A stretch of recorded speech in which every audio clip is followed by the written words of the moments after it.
আসলে আমরা নেতা নির্বাচন করতেও অনেক সময় অনেক রকম ভুল ত্রুটি করে থাকি। নেতা নির্বাচন আমার মতে, আমার ব্যক্তিগত অ্যানালাইসিস যেটা বলে যে নেতা নির্বাচন করতে হয় পারিবারিকভাবে। একটা পরিবারে একটা শিশু জন্মগ্রহণের পর থেকে তার পরিবারের ঐতিহ্য দেখে বড় হয়। যদি পরিবারকে সে দেখে দেশ ও জাতির কল্যাণে চিন্তা করে, সমাজের জন্য কল্যাণকর কাজ করে অংশগ্রহণ করে, ওই ধরনের ব্যক্তিরা বড় হয়ে এই কাজগুলি শেখে।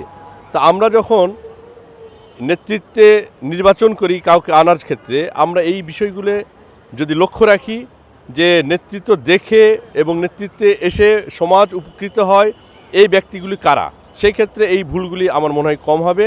আমরা এই ধরনের ক্ষেত্রে একটা ভালো চিন্তা করতে পারি। প্রত্যেকটা জায়গায় আমরা যদি খুঁজি এই ধরনের নেতৃত্ব আমরা পাবো, কিন্তু আমাদেরকে অনেক দক্ষতার সঙ্গে এই নেতৃত্ব খোঁজার জন্য কাজ করতে হবে।